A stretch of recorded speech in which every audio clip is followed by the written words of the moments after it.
الحمد لله وحده والصلاة والسلام على من لا نبي بعده. فأعوذ بالله من الشيطان الرجيم. بسم الله الرحمن الرحيم. ثم لآتينهم من بين أيديهم ومن خلفهم وعن أيمانهم وعن شمائلهم ولا تجد أكثرهم شاكرين. صدق اللہ العظیم. معزز سامعین کرام، میں نے ابھی آیت کریمہ کی جو تلاوت کی ہے، اس کا مفہوم ہے کہ اللہ تعالیٰ سے شیطانوں نے کہا کہ اے اللہ رب العزت، ہم آپ کے بندے کو، یعنی آپ کے نیک بندے کو دائیں سے بائیں سے آگے سے پیچھے سے ہر طرح سے ورغلائیں گے، اور اتنا ان کو ورغلائیں گے، اتنا پریشان کریں گے، دین کے راستے سے اس قدر ان کو بیزار کریں گے، وَلَا تَجِدُ أَكْثَرَهُمْ شَاكِرِينَ، کہ اکثر کو آپ شکر گزار نہیں پائیں گے، اکثر اس میں سے ناشکرے ہوں گے، تیرے ناشکری کریں گے. اس وقت فرشتوں کو بڑا تعجب ہوا. فرشتوں نے کہا یا اللہ، یہ تو اولاد آدم کے لیے بڑا مشکل وقت ہوگا. تو اللہ تعالیٰ نے فرمایا فرشتوں پریشان مت ہو، یقیناً شیطان نے 4 جہاد سے قسم کھائی ہے کہ اللہ میں قسم کھاتا ہوں کہ اولاد آدم کو دائیں سے بائیں سے آگے سے پیچھے سے بہکا کر رہوں گا، اللہ کے راستے سے ہٹا کر رہوں گا. لیکن یقین جانو 2 ایسے جہاد ہیں جس کو شیطان نے بھول گیا. ایک نیچے کا جہاد ہے اور ایک اوپر کا جہاد ہے، کہ شیطان دائیں سے بائیں سے آگے سے پیچھے سے تو بہکا سکتا ہے، لیکن کوئی میرا بندہ اگر گناہ کرتے کرتے زندگی بھر گناہ کرے، آخری وقت میں تمام گناہوں سے تھک جائے اور میرے سامنے آ کر اوپر کو ہاتھ اٹھائے،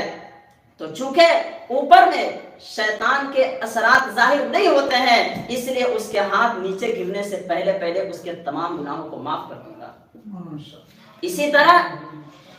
اولاد آدم اگر گناہ کرتے کرتے گناہوں سے تھک کر میرے سامنے آئے اور سامنے آ کر اپنے سر کو سجدے میں گرا لے، تو چونکہ یہ میرا دعویٰ ہے کہ شیطان نیچے کے جانب سے اثر انداز نہیں ہو سکتا ہے، اسی لیے اس کا سر نیچے سے اٹھنے سے پہلے اس کے تمام گناہوں کو معاف فرما دوں گا.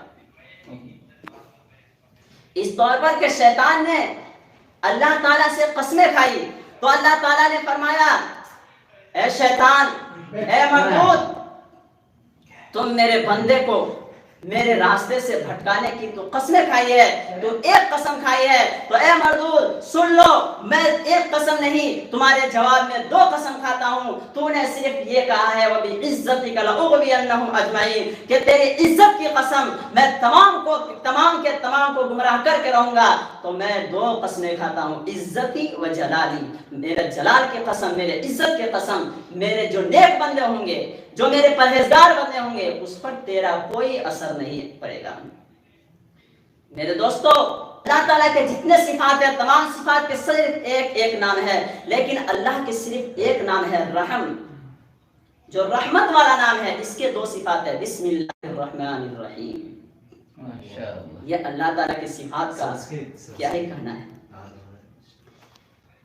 حضرت مولانا ذوالفقار صاحب ایک مرتبہ درس دے رہے تھے. انہوں نے درس کے درمیان کچھ لڑکیوں سے ایک سوال کیا، چونکہ لڑکیوں کا درس دے رہے تھے پردے میں. سوال کیا کہ بتاؤ اس دنیا میں سب سے آسان کام کیا ہے. ایک لڑکی کھڑی ہوئی اور کہنے لگی کہ حضرت اس دنیا میں سب سے آسان کام اپنے ماں کو منا لینا ہے. فرماتے ہیں وہ کیسے؟ ماں کو منا لینا دنیا میں سب سے آسان کام؟ فرماتی ہے ہاں، وہ اس طرح کہ میری ماں جب گھر میں پریشان ہوتی ہے، جب گھر میں بھائی سے لڑائی کرتی ہے، بھائی کو مارتی ہے، دھتکارتی ہے، گالیاں دیتی ہے، برا بھلا کرتی ہے، تمام طرح سے اس کو پریشان ہونے کے باوجود گھر سے نکالنے پر بھی مجبور ہوتی ہے، لیکن ادھر تو مجبوری دکھاتی ہے، ادھر گالیاں دیتی ہے، ادھر مارتی ہے، پھٹکارتی ہے، اور ادھر بہن سے آ کر پوچھتی ہے تیرا بھائی کھانا کھایا یا نہیں، ادھر آ کر پوچھتی ہے اس کے کپڑے دھلے یا نہیں، آ کر پوچھتی ہے رات میں سویا یا نہیں، ادھر آ کر پوچھتی ہے بے چین ہے، پریشان تو نہیں ہے، ادھر ناراضگی کا اظہار ہے اور ادھر رحمت کا اظہار ہے، ادھر غصے کا اظہار ہے، ادھر محبت کا اظہار ہے۔ تو اس طور پر ایک ماں کو جو سب سے زیادہ ناراض ہوتی ہے ایک طرف، تو ایک طرف سب سے زیادہ منانا آسان ہوتا ہے۔ اس لحاظ سے ہم نے کہا اس دنیا میں سب سے آسان کام ماں کو منا لینا ہے۔ حضرت جی نے فرمایا کہ ماں کو منا لینا اتنا آسان ہے، جس کے دل میں اللہ تعالیٰ نے صرف ایک طرح سے محبت ڈالا ہے، تو یقین جانو اس رب کی محبت کا کیا عالم ہوگا جس کے اندر ماں سے 70 گنا محبت ہے۔ جب کوئی بندہ اس اللہ سے، جب اللہ پھٹکار دے، اللہ تعالیٰ طرح طرح سے پریشانیوں میں مبتلا کر دے، اللہ تعالیٰ بیماریوں میں مبتلا کر دے، اللہ تعالیٰ طرح طرح سے مصیبتوں میں مبتلا کر دے، پھر بھی اگر کوئی بندہ آ کر اللہ کے سامنے یہ کہے اے اللہ میں تجھ سے صلح کرتا ہوں، اے اللہ میں تیرے در پر آتا ہوں، اے اللہ میں تجھ سے معافی مانگتا ہوں، اے اللہ معاف کر دے، تو بتائیے ایک ماں جو اتنا غصہ ہونے کے باوجود معاف کرنے کے لیے بالکل تیار ہے، تو اس ماں، تو اس اللہ کا کیا عالم ہوگا؟ وہ اللہ کہتے ہیں جاؤ میں نے تم کو معاف کر دیا۔ علامہ قیم رحمۃ اللہ علیہ فرماتے ہیں کہ ایک مرتبہ ایک گلی سے میرا گزر ہوا، میں گلی میں دیکھتا ہوں کیا کہ ایک گھر کا دروازہ کھلا اور اس گھر کے دروازے کے اندر ایک عورت ہے جو اپنے بچے کو مار رہی ہے، گالیاں دے رہی ہے، پٹک رہی ہے اور کہہ رہی ہے بدبخت تو نے ہمیں ذلیل کر دیا ہے، بدبخت تو نے ہمیں پریشان کر دیا ہے، بدبخت تو نے میرے عزت کو برباد کر دیا ہے، بدبخت تیرے وجہ سے مجھے کیا کیا نہیں برداشت کرنا پڑا ہے، جاؤ میرے گھر سے نکل جاؤ، جاؤ پھر دوبارہ میرے گھر لوٹ کر مت آنا۔ اس طرح کے تانے دے رہی تھی اور پھر دھکے دے کر ماں گھر سے باہر نکال دیتی ہے